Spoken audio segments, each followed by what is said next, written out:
All right. Well, welcome everyone.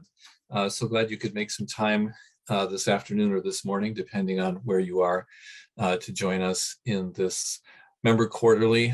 As you probably know, at least 3 times a year, which may not sound like quarterly, but the summer quarter is always a little different. We get together and hear from members things that they're doing, and we base that on looking at various surveys and things that we take over the year, especially our summer survey, to find out what's important. And not surprisingly, practical approaches to data emerged as a useful thing for us to think about. So here we are with the agenda. We're just going to spend 2 seconds on introductions, a little framing of the topic, and then dig into it. So joining us today, our expert panelists are Kristen Driskill from Roberts Wesleyan College, Chair of Teacher Education there, and leading the accreditation effort as well. Alexi, Linn, Director of Assessment Program Operations at Grand Canyon University, and Jessica Miranda, Director of Assessment Accreditation and Accountability at the University of Hawaii at Manoa. So 3 very different types of institutions, but as we know, we're all wrestling with similar problems, but scale does make a difference. And so we've got folks who can address things at slightly different scale. So here's the topic, data. Of course, accreditation depends on data, but accreditation, as always, is almost ancillary, right? In our programs, we're always going to have evidence that we're looking at to find out if we and our candidates are succeeding the ways that we want to, and looking at ways to get better data so we can keep getting better.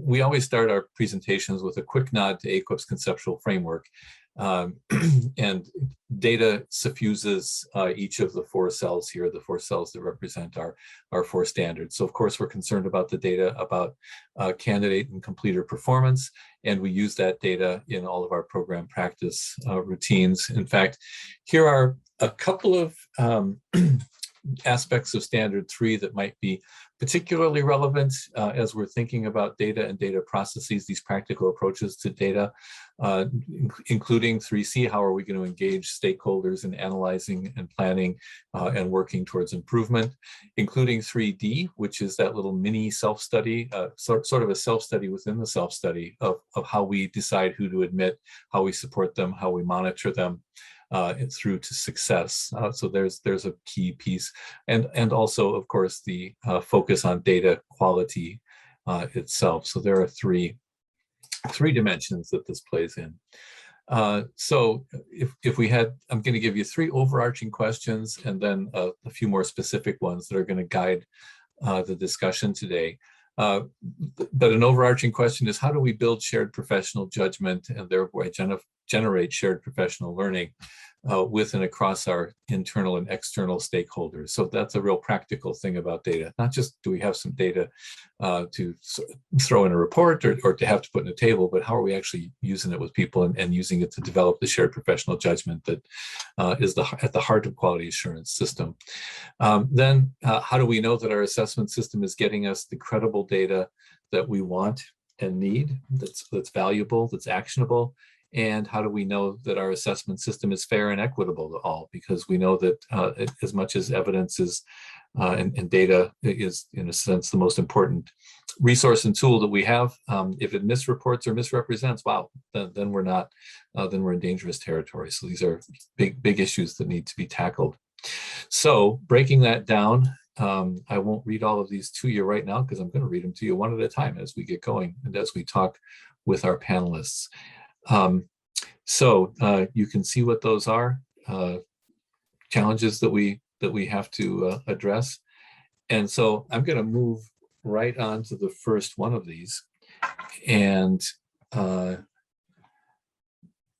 be sure I've got myself together here.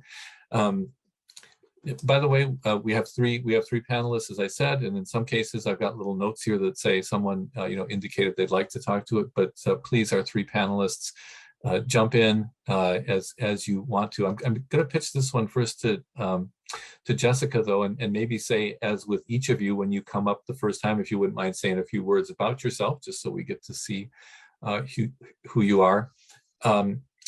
So first question, what data to include? this is a challenge we face in any self-study. Of course, for our program operations and our own work as faculty members or administrators, we have many, many pieces of data and evidence that we keep and take a look at.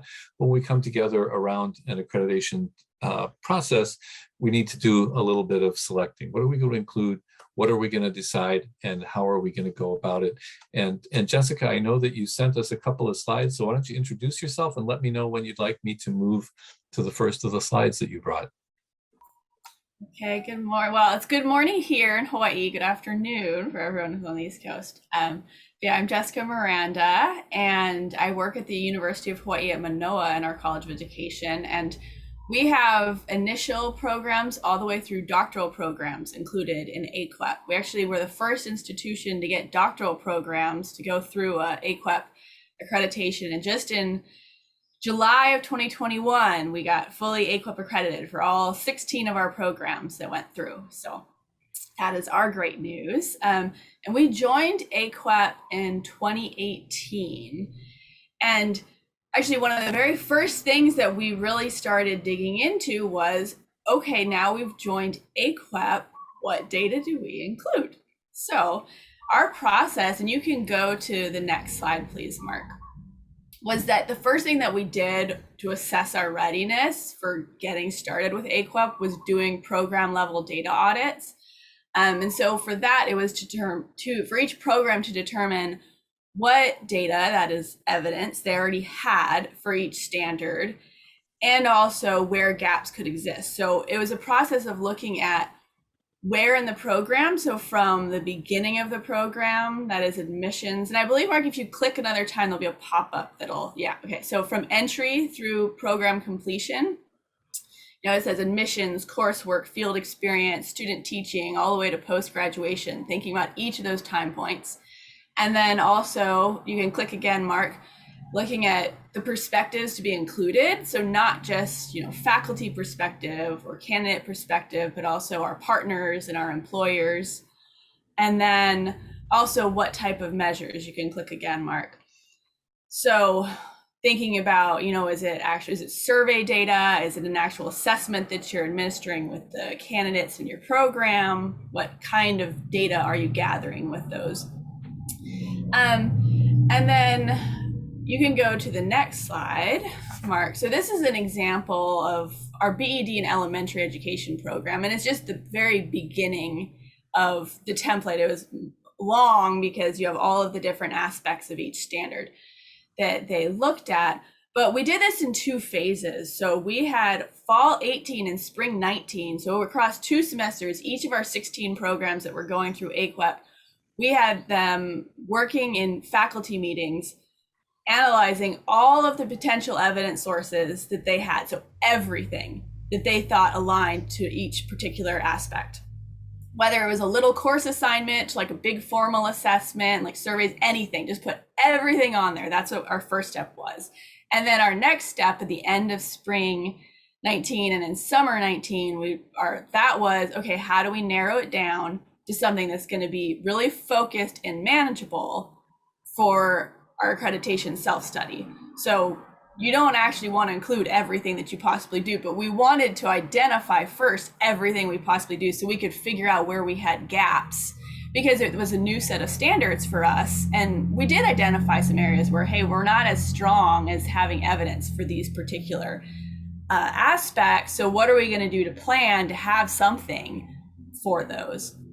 So that was really our process. And then you can go to the next slide, Mark. And this is an example, because what we found is our licensure programs and the advanced programs, in particular, the doctoral programs, it's very different, the different evidence sources. So we actually, for our doctoral programs, changed even the time points at the top of that table. You'll see, instead of having, field experience, student teaching, we put in exams, research, and scholarly experiences. So looking at things like the dissertation, the comprehensive exam. So you can change your focus when you're thinking about advanced programs versus licensure programs. And that approach worked very well for us. And that's what I have to say about figuring out what data. Thanks, Jessica. Thank you. Clearly, a lot of steps in a process to bring many and diverse programs through. Kristen, you had also indicated you had something to say on this question. A little bit of a different size institution.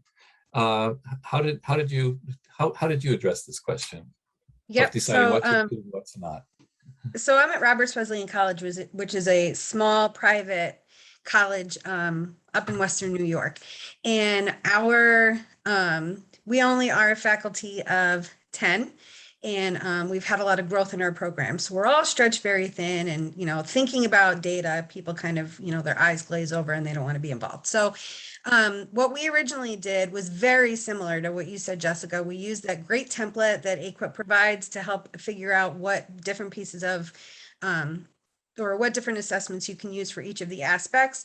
What I found when we did that, when we first switched over to AAQEP, was people indicated really big things. They would say things like EdTPA would be great data, or this, we use the CPAST for student teaching supervision, or a lesson plan in this course. And while those are all great, those are huge. So what we ended up doing then was drilling down a little bit. So we went back to the aspects to say, okay, if we're going to say EdTPA, well, which rubrics in EdTPA best align with this aspect, or which rubrics in the CPAST align, or we have a lesson plan and a unit plan, which are homegrown assessments. We even drilled down to which line on our rubrics best align to whatever that aspect is. And I think in doing so, I know for me, because we're getting ready to submit our self-study literally any minute now, it's been a lot easier to for that analysis to make the best sense, because then we can take what we're finding and tie it back to either specific coursework or specific, course objectives that might sprinkle into different courses. So process was the same, but we definitely, my biggest takeaway was drilling down as much as possible. Thank you. And I'm a little bit confused by what my computer is doing right now, but I think it's okay. I think I can move on to the next slide and say, Alexi, we haven't heard from you yet. I wonder if you'd like to clean up on the prior question, anything you would add about that, and then maybe pick up this next one, which is what are the challenges in collecting and storing the data? And Grand Canyon, very large, very diverse campus, but why don't you introduce yourself and anything about the first question and maybe lead us off on the second. Of course, yes. I'm Alexi Linn, and I am the Director of Assessment at Grand Canyon University for our College of Education.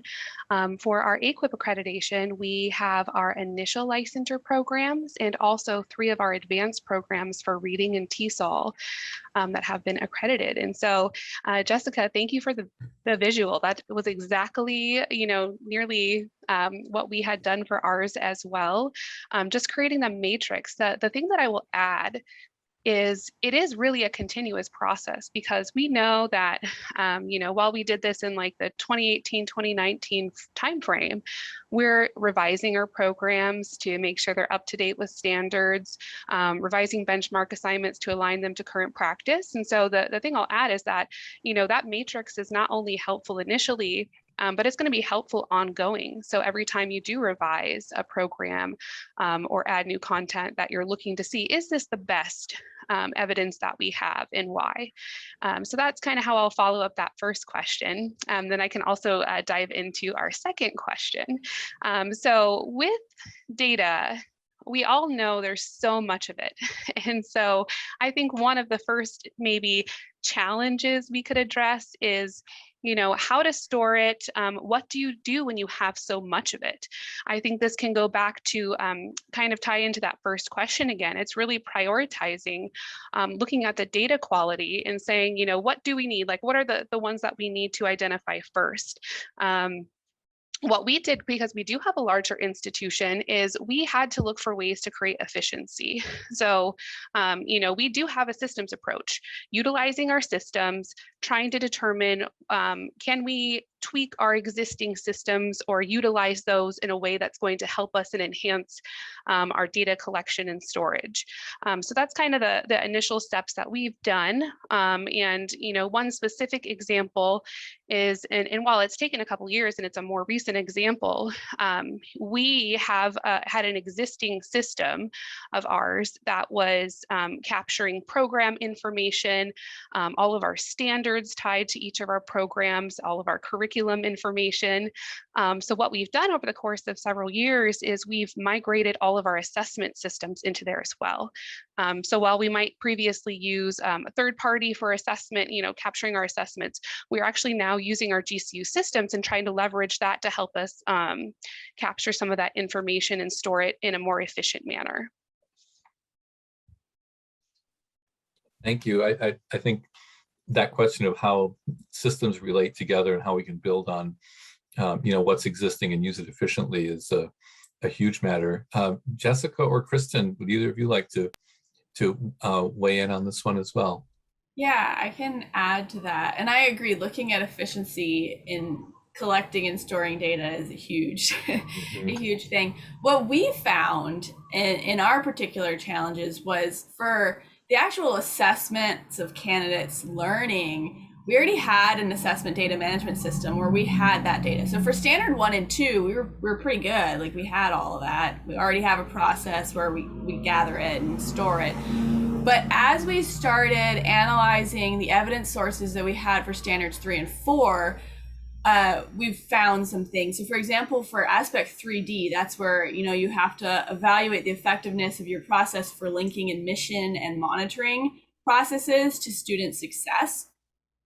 As we started analyzing our plans of assistance for our students, because we took a kind of a self-analysis approach to answering that one, where we decided to look at everyone who was identified as struggling or had a plan of assistance during a certain time period and see what happened with them and how well did we provide them support and monitor what happened in their outcome.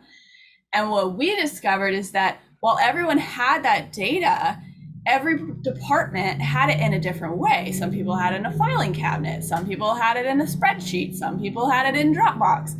And then when we wanted to analyze across programs, it was difficult because everything was stored so differently in different forms. And so we discovered that moving forward, we need to have a centralized way of storing all of our data on struggling students. So that's something that we're working on. And we also found that the challenges that we discovered as we were, self-studying ourselves for initial programs were different than advanced programs. So for example, the initial programs, having employer data was not a problem because through partnerships with our Department of Education, we had access to tons of employer data.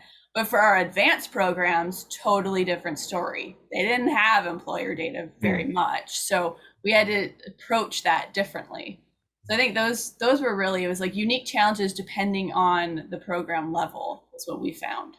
Yeah, it sounds like different challenges for different kinds of data, different data needs for different programs.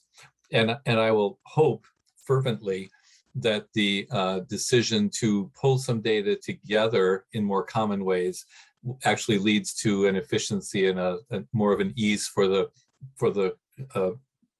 larger set of programs to be served better and students to be served better. Kristen, Driskill, different kinds of data, different scale of data, and maybe a different mix of qualitative and quantitative data, because that's part of a theme that I hear coming through. What would you like to add on this question? I think our struggle, and we're actually working through some changes with storing our data right now. You would think in being at a small institution that efficiency is easy, but it's not. I find it really actually difficult. I find it's kind of like you said, Jessica, it's dependent on the program. It's easier for us to organize and store internally within our department data for our professional programs because we recruit and admit them ourselves within the department. But for our traditional undergrad program, we don't even we don't have access to all the data that the admissions department does.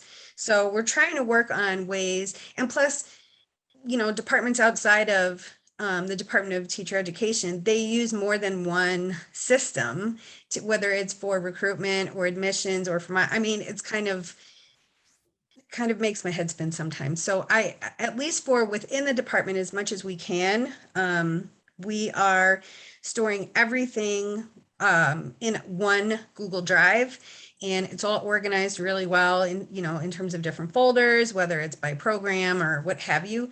But our current struggle, and actually we just last week actually uncovered inconsistencies between those different reporting programs that, again, we don't have access to. We have to ask others to give us that data. They're finding inconsistencies between those programs. So I don't really know how to fix that other than saying having one program or platform or whatever for all of the different processes, but that's completely out of my control. Yeah. Well, and the common thread here that I'm hearing is that as this work gets going and we look for more consistency in pulling data together, it highlights some areas where ongoing growth and development of the systems are necessary. And in the end, hopefully, we end up understanding more and knowing more than we did before. So it ends up being a benefit. But with all those struggles around efficiency. By the way, a theme that I'm hearing in the first question and the second question is a great lead in to the third question, namely, you as the accreditation coordinators could not sit in your offices on your desktops with wonderful additional screens and do all this work by yourselves. I hear a lot of reaching out to others, whether it's deciding on the data, working more technically with systems development, building data. But then there's this very easy question. I joke. How have you worked on engaging faculty in conversations about data and around well, just leave it there and wide open. Whoever would like to lead this out, please go ahead. Alexi, you were quickest on the trigger there, so go ahead. I can go ahead and take this one. So I think, although this sometimes takes time, I think developing a culture of assessment with your faculty is a really important step. And there's some really practical things we can do to start that process. And so I think one of them is just making the data readily available. Making it there, and we'll go into in a little bit how to get to your faculty using that information. I also think making it relatable and easy to digest is another important aspect of that. I'll give you one recent example that we've had in our college with a meeting with all of our faculty, our College of Education leadership, and our staff as well. We held our first annual in-house College of Education Assessment Summit. And the purpose of that summit was to really get our faculty thinking about and using the data, and to talk again about making it relatable and easy to digest. What we did is we had a pre-recorded session. It was a 10-minute intro session just to kind of build that background knowledge, refresher. What is the data that we're going to be looking at? Here's our assessment glossary, so you can look up key terms and just kind of get back in that headspace. That way, when we dove right into our assessment summit, we were ready to analyze the data. Our faculty reviewed all of our data in their content area groups. And we also had them help us develop our improvement action plans for this upcoming school year. Great. Yeah, I think Alexi is spot on in terms of creating a culture of data. I'm the chair of the department, so I work with our coordinator or our certification coordinator, but I kind of just decided this is the way that it's going to be. So when I established meetings for the semester, the fall of 2019, I think, when I was first chair, we have our meetings every Wednesdays. We meet every week, but it's always different groups, whether it's department or faculty or all school or whatever. So I made sure part of the rotation was a data meeting once a month. It ends up being once a month that we meet and we look at data, and that's just now part of our structure. So, and I actually do it with all faculty and staff. But what I really made sure to do was, I actually provided training first on what a PLC is. I wanted them to understand, especially, all of our faculty, they're relatively newer out of the field, so they knew how to operate in PLCs and all the structure that goes around a professional learning community, but our staff didn't. So I did a lot of training on just what a PLC is and how they're used to study data. And then what I did was, prior to being at the college, here in New York, we have BOCES, which are, they can be like extensions from of the state education department. And what I had been doing in all the districts in the region was training them on the data-driven dialogue process. So K-12 teachers were doing this work in their PLCs, their grade level meetings, team meetings, whatever. So I trained the department in how to do that. And I think just in providing training, everyone had the same language, everyone had the same understanding of what the purpose of data even is. And that's kind of what helped us to have that or to establish that culture. I'm not going to lie and say that there aren't some people who like to complain every time I send the agenda for the data meeting of the month. I emailed one earlier for our data meeting tomorrow, and my same few like to huff and puff, but it's just, it is what it is. And I think that while you want people to value it, it also just has to be part of what you do on a regular basis. If I could, I did move us ahead to the next slide because it was the drill down one, which you were answering so well, Kristen. And what I'm hearing, Alexi, the idea of a data summit is very exciting. It sounds like some prep work and targeting work, smaller institution, pulling people together. Jessica, what would you like to add about what we've said so far? And then Alexi and Kristen and Jessica, interested to sort of hear anything encouraging you might have to say about ways that faculty have engaged and done work with the data. How have they seen it useful? So please. Yeah, so I completely agree that making whatever data, whether it's assessment data or survey data or other forms of data accessible to faculty is huge in that. And then as far as how widely did faculty participate, for us, all of our faculty, and we have over 100 faculty members. Some departments have 40 faculty and some have 6. So it just depends on the size. Like some programs are huge and some are small. But all of our faculty were involved in it. And the way that we did that was myself and my assistant, we would compile all of the data that would be needed for whatever activity, whether if it's an annual thing, then it would be looking at just the prior year's data. When we were working on our whole self-study, it was 3 years of data that we pulled together. And then within each program, in program faculty meetings, they set aside time for all of the program faculty together to analyze their data. And the reason we thought it was so important for all faculty to be involved is because, especially when you're looking at the assessment and like candidate survey data, completer survey data, they're the ones who worked with those students, so they can make the most informed decisions on what it means, how to interpret it, and what should we do based on that data as far as actions. So we kind of put in place some protocols on how each program in our college has an assessment coordinator. So I meet with the assessment coordinators and I prepped them on how to lead your program faculty through such an assessment analysis or survey analysis, how to do that. And then I joined in with some programs want more participation from me than others. So I joined in when wanted, but in other programs, they just wanted to do it themselves and just go for it.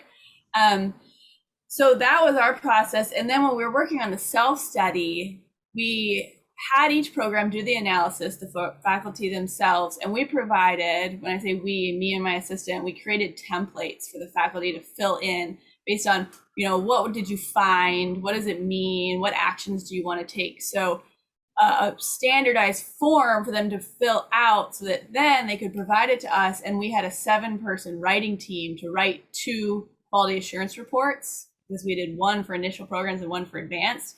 So we had that process of having some templates for gathering info from the program faculty so that it would make it easier for our 7-person writing team to then do the analysis across programs for each standard and write from there. And then once our 7-person writing team would analyze across programs and write up a standard for the quality assurance report, then we would member check it with the faculty and have them all engaged in letting us know if we actually interpreted what they'd said correctly.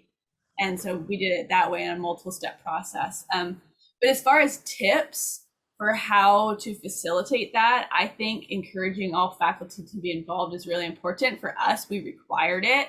We just had the dean say everyone had to. So, you know, if you can have someone in charge say they have to, it makes it easier. And then providing support to faculty and how to approach analyzing and reviewing data so that they don't feel like they're just, you know, thrown in there. And it's good to provide some kind of a process or protocol for these are some ways you can do it, allowing flexibility since they are intelligent individuals, but giving, you know, some steps that they could use. And yeah, so just like providing support in the process, I think is really huge, because everyone knows that all of us in higher ed are very busy people. So trying to make it as easy as possible, I think, is helpful. Yeah, wonderful examples and wonderful summary. Alexi, anything you'd like to add on this one? Yeah, I can add to this just a little bit. And so in terms of faculty involvement, we have a very high faculty involvement and in very different, you know, various different aspects of what we do. And so I talked about the summit a little bit. We also have, you know, our regular program review processes. And so I'll give an example of how our assessment summit feedback kind of like helped to trickle into our program review. When reviewing our early childhood data, our faculty determined there were some competencies that, you know, maybe students weren't performing as they should have been, or they could ideally.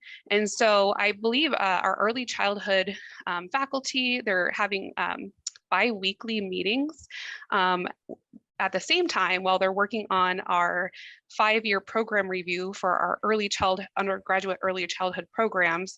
And so they have various opportunities to participate. So I guess in summary, I would just say having many different opportunities and different ways for faculty to participate. It doesn't have to just be in a summit. It can also be in writing program reviews, or it could also be in different committee work that they do. I love the way the picture is emerging here. And so I'll just kind of repeat a little summary, sort of similar to what Jessica did a moment ago. What I've jotted down so far is each of you has said in a different way, we need to find a way to make data readily available to faculty and the data that they need, not just a whole spreadsheet to search through, but the data they need. You've all found times to put it on the agenda in multiple places, and you know, that, thanks for that reminder, Alexi, has to be on the agenda in multiple places with a clear sense of the purpose.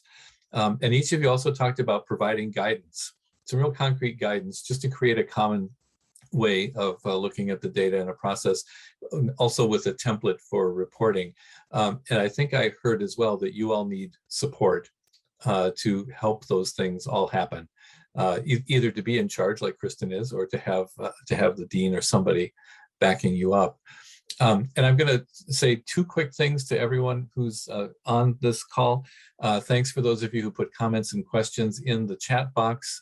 Christine and others of us are monitoring those, and we'll come back to them. So please do.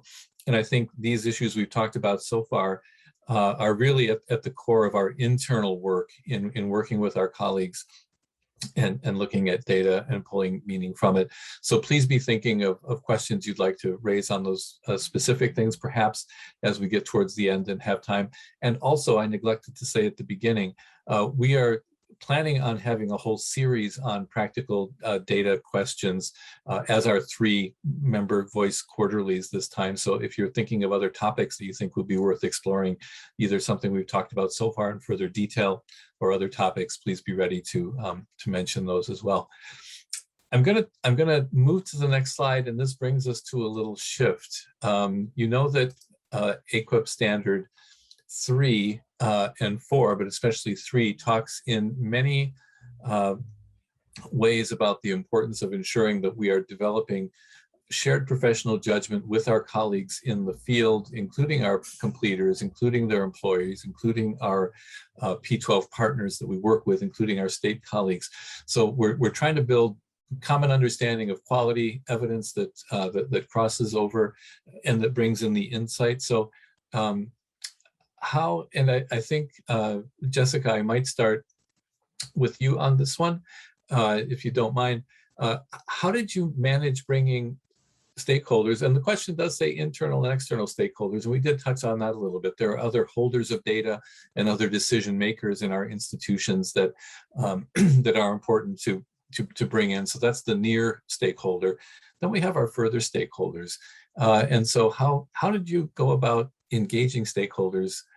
So Jessica, please go ahead. Yeah, so as I reflected on this, I mean, we have, when you think of stakeholders, the internal ones is the faculty, obviously, your college or program leadership, and your students or candidates that are currently in the program. And then looking beyond that, well, our alumni, our partners, like our mentor teachers for our licensure programs, the principals, our other advisory groups. And so as I thought about how to answer this question, I just thought about each of those different points. So for data selection, for us, we involved our advisory group. So we have regular advisory group meetings already, before, not just for accreditation, but we have advisory groups that we meet with each year. And so we include them in those conversations about, these are the measures that we're using, and then getting recommendations from them, whether in, hey, maybe you could use this other, data source, or modifications to what we're doing. And the composition of the advisory groups varies greatly depending on if you're looking at our licensure programs who have an advisory group for each content area versus our advisory groups for our doctoral programs. It's very different composition, but that is how we involve external stakeholders in the data selection kind of decision making. In addition, we gather feedback annually through surveys from our students, and we have questions in those surveys related to the program and the assessments that are being administered. So every year when we have faculty analyze the past year's survey data, we always gather information about what the students think about the assessments that are being administered, about the courses that are happening, and getting their feedback and using that for any potential revisions. For data collection, we have various stakeholder groups involved just because we're gathering survey data through feedback. So they are the recipients of many of those surveys. And then also inclusion in focus groups and in collaborations and gathering shared data sources. So for example, for our initial licensure programs, when we look at employer data, we're looking at data that our Department of Education actually collects on teacher performance. And so it's collaboration on actually getting even access to that data.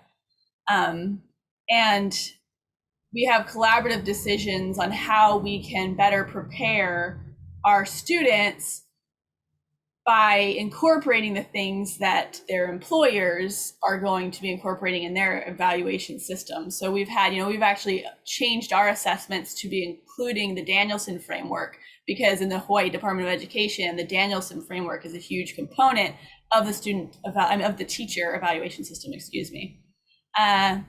For analysis, that is one area where really we did more internal involvement, because we felt it was, especially when we got to the analysis phase, it was right when COVID started, and we just felt like it was too much of a burden to ask our partners to also engage in the lengthy analysis. I'm sure that there's some programs who've done amazing things, and I'd love to learn what they did, but we really depended heavily on our faculty doing the analysis and then sharing some of that analysis with our advisory groups to get their feedback on it, but not like the actual hour-long, sitting and really digging into stuff. Data reporting, we share our data publicly on a website. Also, we have an annual report that we share with all of our stakeholders, and we are working now to build a data dashboard that'll be publicly facing. but we just got that started. So this academic year, we're really trying to get a cool data dashboard going, which is something I've been wanting to do for years. We finally have some more time and resources to allocate to such a project. Yeah. And then, I mean, I have more I could say, but I don't want to take up so much time. So I'm going to let Kristen and Alexi jump in. Maybe let me just insert two things. One, I think your data dashboard sounds like a wonderful session for the Quality Assurance Symposium in 2023. Give you time to get it up and running. So just something to consider. And second, just what you were saying, Jessica, just brought to mind this little anecdote, and then Alexi and Kristen want to hear what you'd like to add. When I was working at AAQEP, I had the privilege to work with a state chapter in a southern state that was working on developing a principal survey, and they were working with the State School Administrators Association to develop it. And they got into a discussion just briefly about the problem of response rates. And the representative from the administrators group said, well, I'll tell you what, if I know I'm going to get to see what the survey says, I'm much more likely to fill it out the next year. And in that conversation, they said, and I won't name the state because I don't know if they followed through on doing this, but they said, well, why don't you bring the survey results to a meeting of the principals and let them give you some feedback. And in the sense, that's not doing the detailed analysis, but if you bring just the bare bones report and hear back what people think, I think there's just some interesting exploratory work that's still really going on in this area. Kristen, I've lost track of what order we're going in, but Kristen, anything you'd like to add, and then Alexi? Yep, we have an advisory board that meets once a semester, and we use it in the same way. Really we bring them anything. Anytime we wanted to make a change to a key assessment or a rubric for a key assessment, we've always brought it to them. But anytime because we do analyze data every month, it's constant. It's not just because we're going through accreditation. We regularly have data to bring to them, and we do seek their feedback. Especially, they really enjoy actually looking at EdTPA data because it's all the things that teachers are doing, and they're able to share really interesting insights in terms of what they see their new teachers struggle with. They're not all our completers. So, but regardless, we like to listen to what they have to say, whether, it jives with what we're seeing or not. And it kind of then helps us to feed back into our programs. But I think, the majority, because we are small, the majority of the work, like the collecting the data, analyzing the data, and then putting it together to report really is done within the department. But we also have a couple of professional development schools that we like to share things. We do have a district representative from those schools on our advisory board, but we like to share with them separately because they're a little bit more invested in what we do. And they also have they like to reflect on it and share back. But then again, because this is a regular process, then we kind of are always looking back to feed back into our programs. It's interesting what you say, because both in talking about the perspective of the folks on the advisory board and the multiple points of contact with slightly different groups, every group of stakeholders brings a different set of lenses and different set of comparative experiences, don't they? Yes.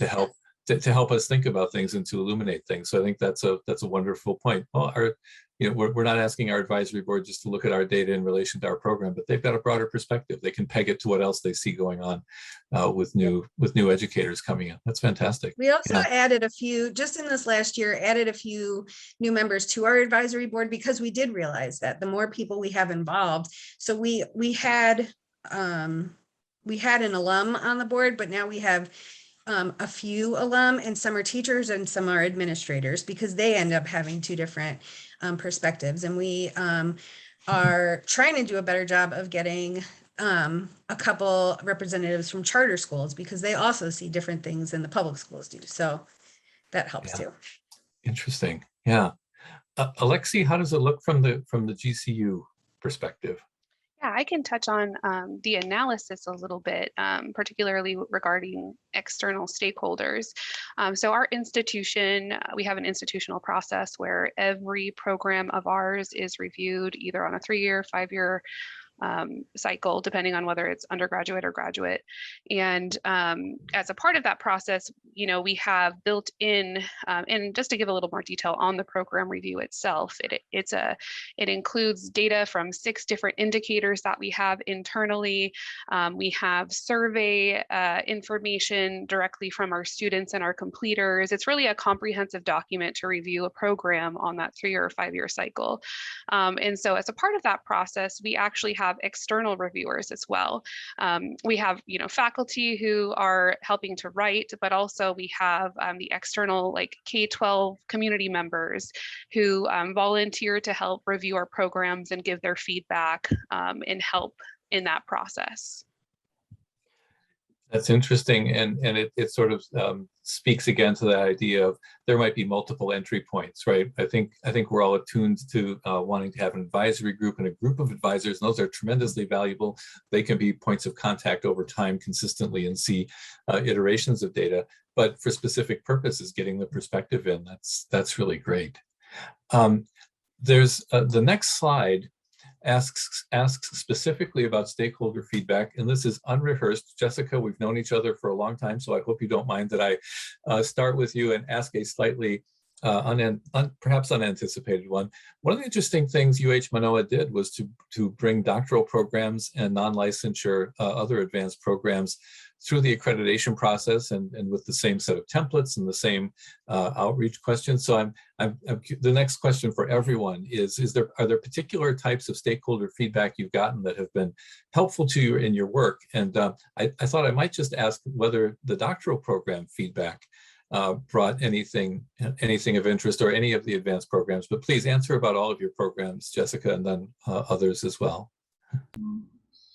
Yeah, I mean, so we absolutely have received valuable feedback from our stakeholders in many different ways. For the doctoral programs, I think one of the things that the stakeholder group that we found really some valuable information from was our alumni, who our alumni actually in the doctoral programs turn out to be the employers of many of our licensure program graduates, because they're the ones who are then going on to be the leaders in the schools here.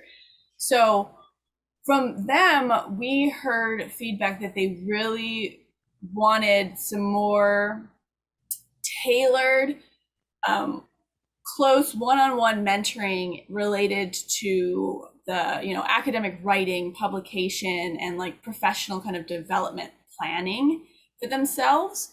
So based on that, then our doctoral programs have created a whole new assessment that is really a one-on-one, the doctoral advisor and the doctoral candidate complete, that is each year they set goals, they work on how they're going to reach those together. So that's been a pretty valuable way. And in addition, the feedback that we can gather from our doc programs also informs changes we make in our other programs, because as I said, they are the employers of many of the other grads. So that's one of the cool things about having the doc programs, is we have, these leaders who are our students and at the same time are our future directors of programs. So yeah, that's just one example. There's so many ways that I'm sure all the programs gather so much great feedback from their different groups, especially from alumni and employers, and how, as the field changes, how you can improve what you're doing. Yeah, great. That's exciting to hear. Alexi, I'm not sure if everyone knows the reach of Grand Canyon's programming. I think many do, but you have presence all over the country, as well as a very large presence in Phoenix, very large school of education there with intense work with local schools, and also spread out all over. I don't know if that complicates your feedback picture at all, or enriches, I should say, or in what way? I think one of the things we tend to do, because we are a larger program, is, when I'll speak a little bit about student or completer feedback. We'll take that feedback, and while it is quite extensive and it crosses, 50 different states, we'll look for trends within our data, not just the quantitative information, but the qualitative feedback from students and completers as well. And so one thing that actually emerged a little while back was in reviewing some of that end of program type survey, we had students in our special education program who, just were recommending, like, we need more opportunities to work with IEPs, for example. And so one of the things we've done is in our student teaching course, we've always had we call it the student teaching evaluation of performance, that work sample essentially that students are compiling. Well, one of the things we added in spring of 2020, based on that stakeholder feedback, was like their own work sample essentially for going through the entire IEP process. So it's helped to enhance, and we've taken their feedback. So it certainly, we could get granular and pinpoint different areas that have different needs, but we're also able to look at the data by kind of combing through and seeing what the big trends are as well. Neat. Yeah. And at a different, more focused geographical scale, Kristen, anything you'd like to share about feedback that you've had? We've been able to get a lot of feedback from a lot of different stakeholders and in a lot of different ways, and I love it. It's been really great. So some of the feedback has been very affirming. So we do mock interviews every semester for our student teachers where area administrators come in and run through, an interview scenario, and then they complete a survey at the end, which the survey is aligned with our college teaching standards.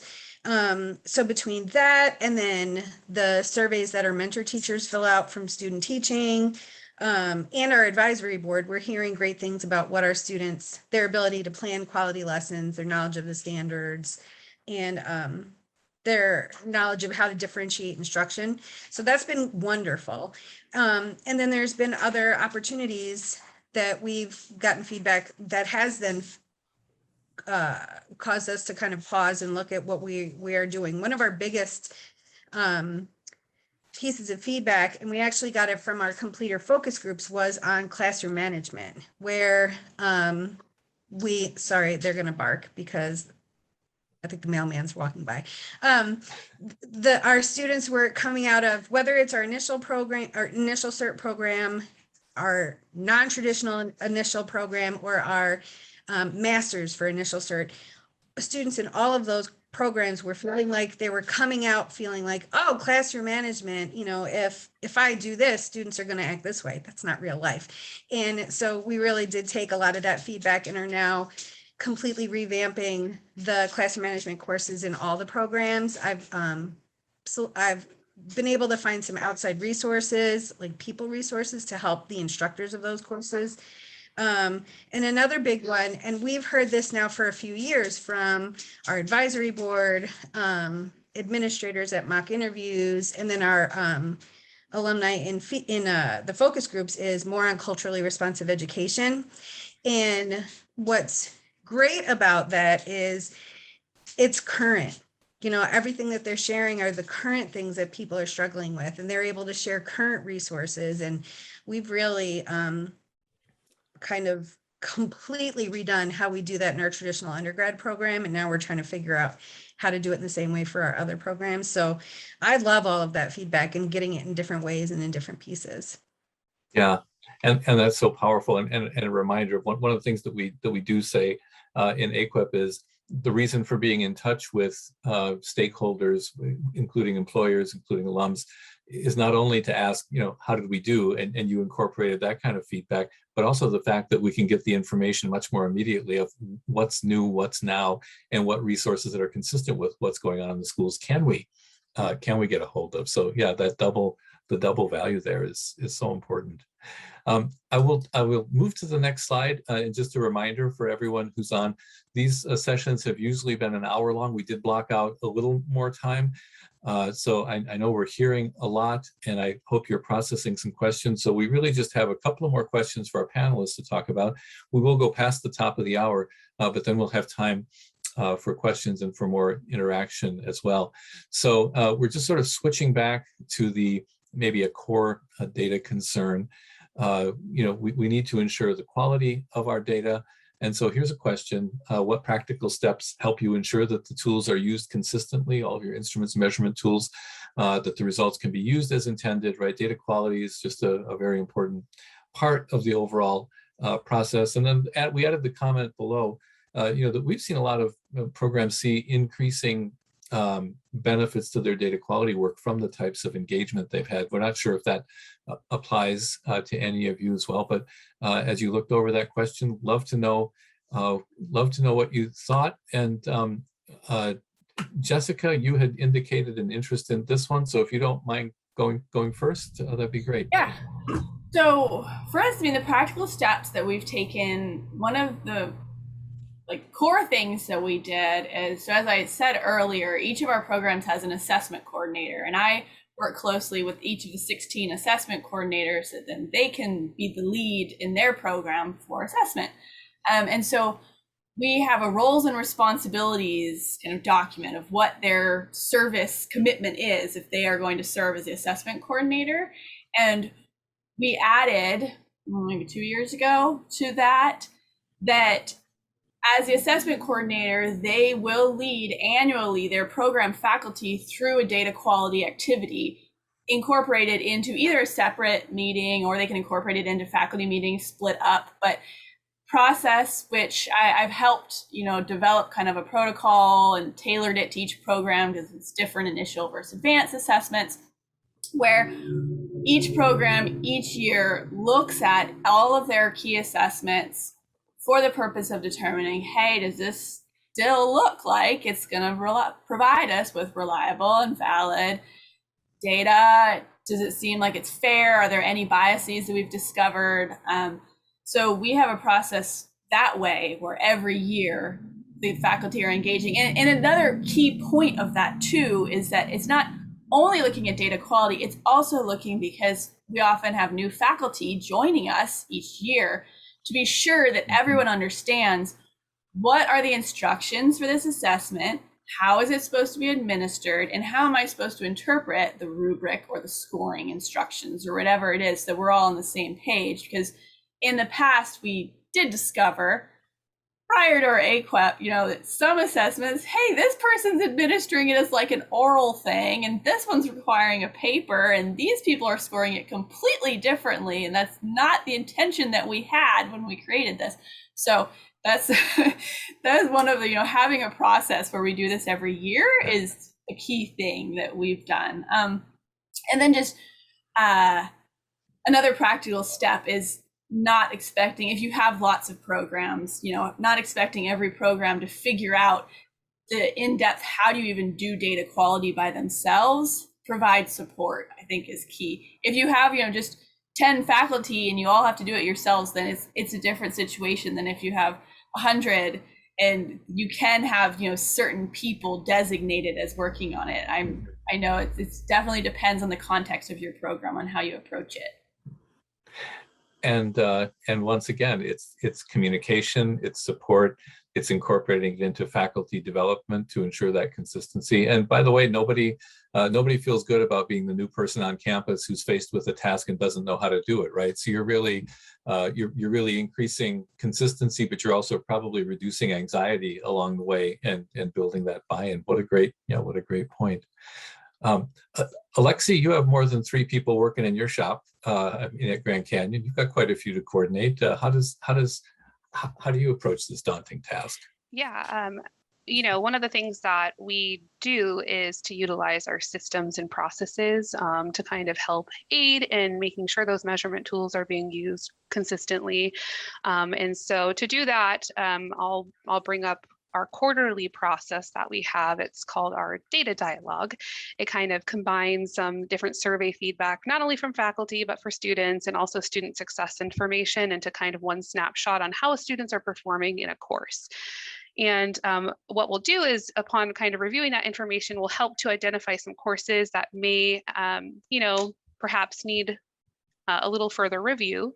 And in doing that, we've had some faculty-driven initiatives for those courses to go in and make sure things are not only being used consistently, but how do we develop a norming for this course? And so we've definitely utilized faculty norming exercises.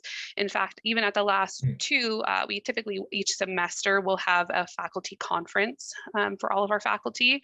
And that has been a focus on at least the last two conferences we've had, just to pick different courses each time that we want to focus on and take that benchmark assignment that we have and create some norming exercises.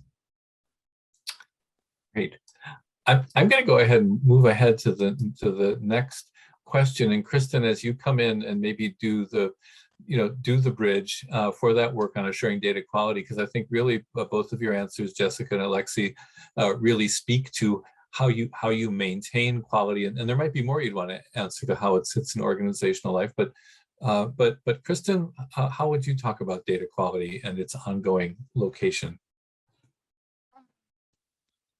We're in a unique spot being as small as we are sometimes, I think.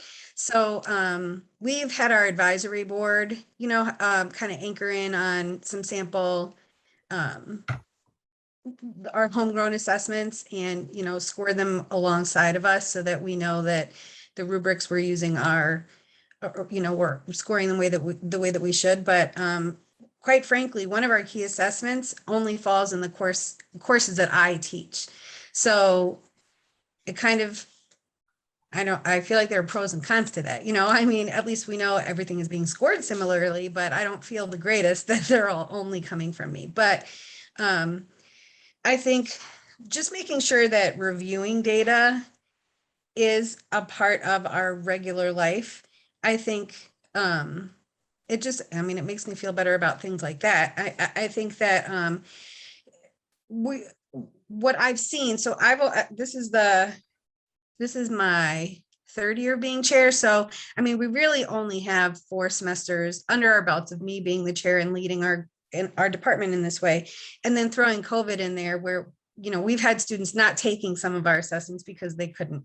But I think that it's become, what I've seen more recently is now program directors are doing the same kinds of work we do as a whole department in their steering committees.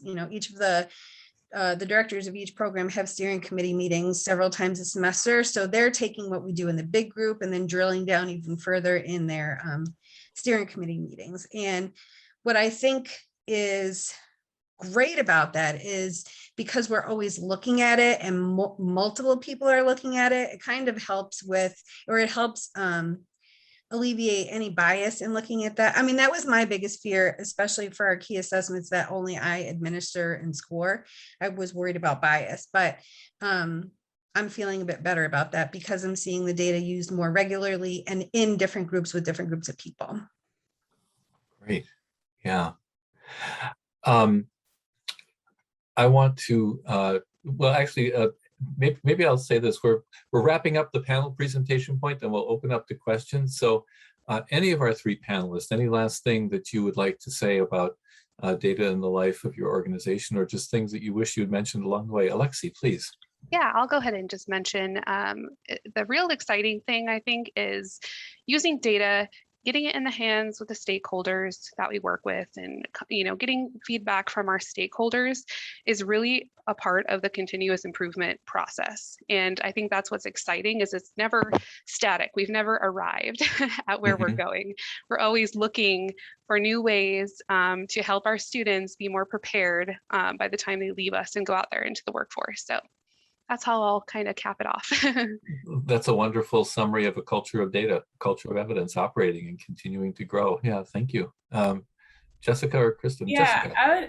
So I'm actually going to add in a little bit about data, just really to a question that I saw pop up in the chat box about talking about fairness. How do you ensure fairness? So first, the way that we've approached fairness and reduction of bias is, it depends on the type of measure that you're working with. But for example, if it's an actual assessment that's administered to students, the way we approach that is being sure that all candidates receive prior to having the assessment administered, clear instructions, clear information on how it will be scored. If there's a rubric, they receive the rubric beforehand. Also, we have our faculty engage in review to determine if they identify any bias. And then for our surveys, we basically draw upon like survey research to review them and see if there's any, you know, potential bias in the way that the questions are worded. So we use kind of theory to look at it in addition to whenever we develop a new assessment or a new survey, we always pilot it with a group of students priorhand to get feedback from them on if there's anything. So this is not an example from our assessments, but I can tell you an example of something that, you know, when you administer. So when I was a senior in high school in Hawaii, I had to take the SAT. Okay, and in the SAT questions, there was a question about snow and acorns. And I live in Hawaii and there's no snow and there's no acorns. And I'd been to the mainland before, so I had a little bit of reference, but I was thinking about all my classmates, many of whom had never traveled outside of Hawaii. And I was like, this is not a fair question. There's no way you can answer this correctly if you don't know what an acorn is. So, I mean, it's just that approach of having to analyze within your context what you're asking the candidates to do or the students to do or the mentor teachers to answer in the survey. So I think that if you look at it from that framework, it doesn't have to be complicated. You just need to be sure that everyone has access to the instructions, access to the scoring material, and that you do, you know, make a conscious effort to think about whether what you're asking people to respond to is fair and different, you know, for different groups of respondents and that kind of thing. Yeah, thank you. So first of all of us on the call, let's find those little emojis and thank all of our presenters for asking all these questions. Not that we're over yet, but I really do just want to thank you all for the things that you've shared and walking through that. And colleagues who are on the screen, what questions do you have? We do have a few more slides to tell you about fun upcoming stuff that is going on with AAQEP. But before we go back to that, I thought maybe we could just see each other's tiles for a minute and see what questions you have to throw out to the group or to each other. So Mark, there's still one question that Charity had asked in the box, and I think Karen responded to a little bit, but she asked, for institutions who are Microsoft versus Google, did you need to get permission to store data on Google? I'm assuming the data does not have student identifiers.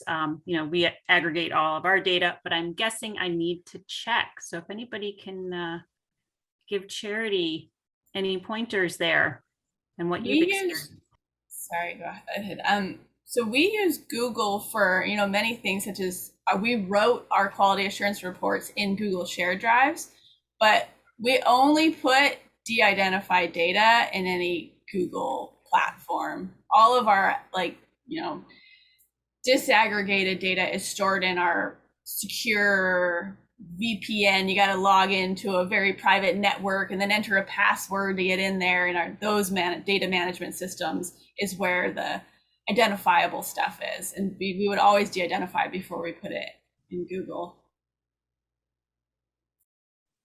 Thank you. I think that's a pretty typical practice of what people are doing.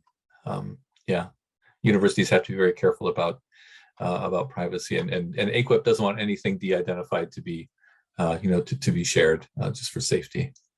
So does it have to be in Google? No. Okay. no, just that, but many campuses do rely on Google extensively. So I think that's where the question came from. Yeah. Well, what other questions, what other things are people wondering? Or what other responses and great data practices would any of you like to share with the larger group?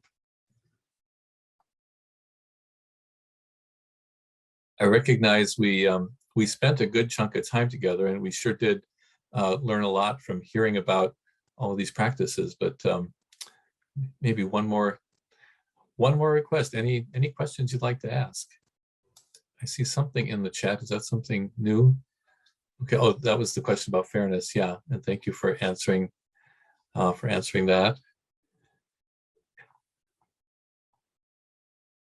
Well, I think what I'll do is. Oh, can I just Go ahead. chime in real quickly, Mark? I just wanted to say, I really, listening to all of our panelists today, really highlighting how iterative and ongoing this process is. I loved how so many of you talked about making things that might have been implicit, explicit, and setting up routines so that, you mentioned, when you're onboarding new faculty, or maybe you get a promotion and you move somewhere else, right? So that knowledge can stay with the program.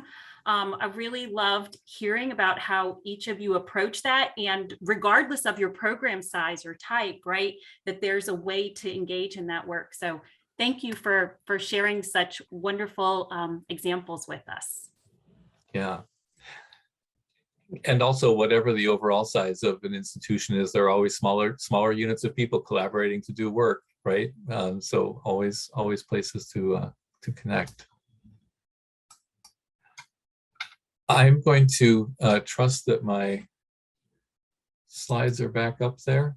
I think Lisa had her hand raised. Did I Oh, see that Lisa, right? Lisa, please, you want to go ahead, unmute? Lisa. Sorry about that. My question is really about engaging faculty. And I'm sorry, I had to step out for a second. I got pepper in my eye, weirdly. But in terms of engaging faculty, I was just wondering of the panelists, if any of you had any issues with faculty who don't really work primarily with folks who are engaged in certification. I feel like one of the struggles that I'm experiencing, and I don't know if other people are going through this too, is that we have programs that have to go through the AAQEP process, and then we have programs that don't. And we have faculty who don't see themselves as engaged in the AAQEP process because they don't see themselves as teaching those folks, but those folks do sometimes take their classes. So I'm just wondering if anyone had any tips for engaging the broader faculty.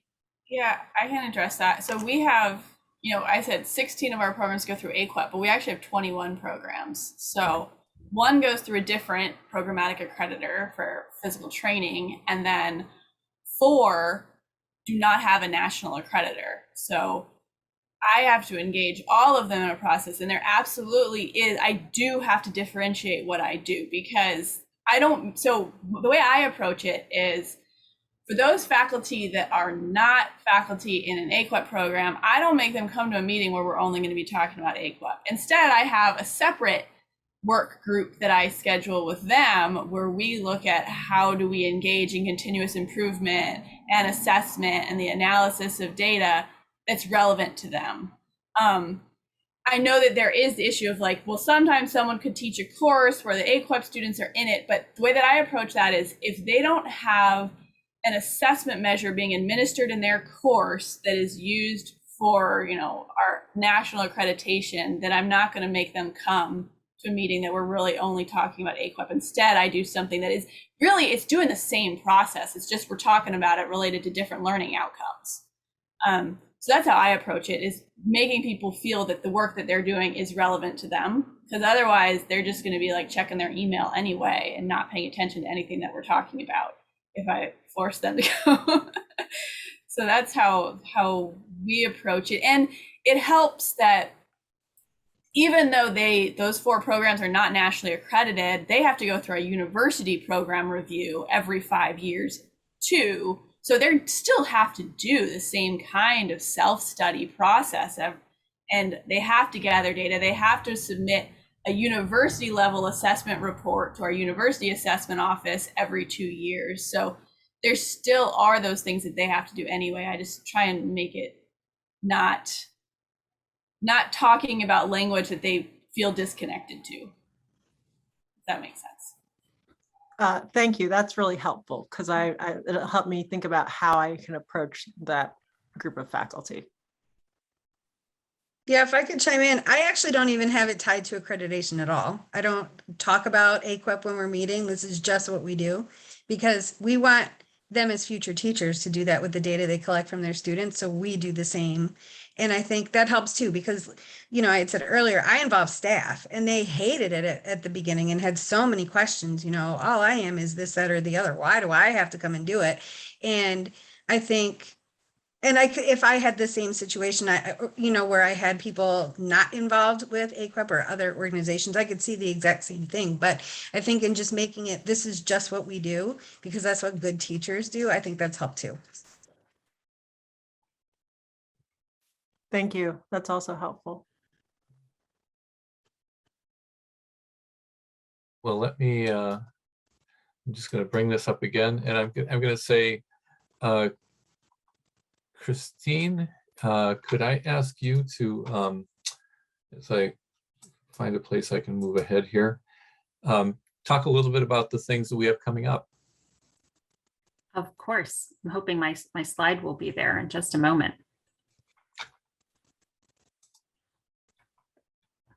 But off the top of my head, till that slide shows, we do have our Making the Case workshop this week. So if you do have new faculty and you're onboarding them, that is a great place to be.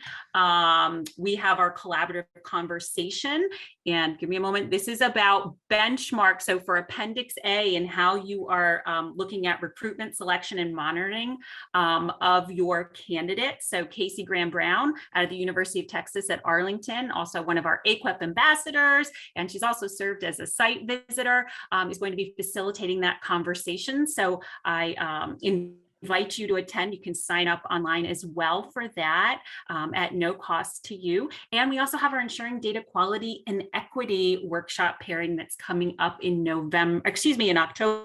I'm skipping ahead because then it's followed by using data to sustain improvement. If you want to keep that data conversation going, there's two great opportunities coming up in October and November. So we're really excited.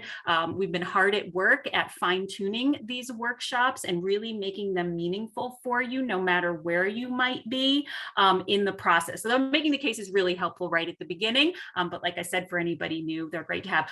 QAS registration has just opened about a week ago, right, Kristen? I think was it last week? I've lost track of time, but there's an early bird rate out. We just finished, our events committee was hard at work and they just went through and reviewed all the proposals. So notifications are going out and we have quite an offering for you. I'm really excited about the content that you'll get to experience during those few days. Did I miss anything? We have fellow staff on the line. Is there anything else that I missed event-wise? I got a thumbs up from Kristen. Fantastic. And don't forget though, stay involved in those cohort calls. Bring your questions. Like if this is spurring other questions for you, your cohort colleagues are a great place to ask similar questions of. All right, Mark, turning it back over to you.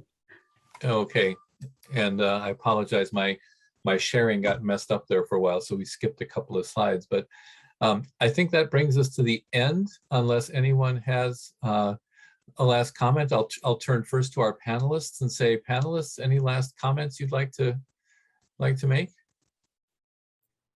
I would just say that while sometimes it can feel like it's like overwhelming and stressful when you start thinking about your data, like if you just approach it like kind of in a systematic step-by-step way, it makes it way more manageable and not so stressful. So I'd say just take it one step at a time. You got it. Great perspective.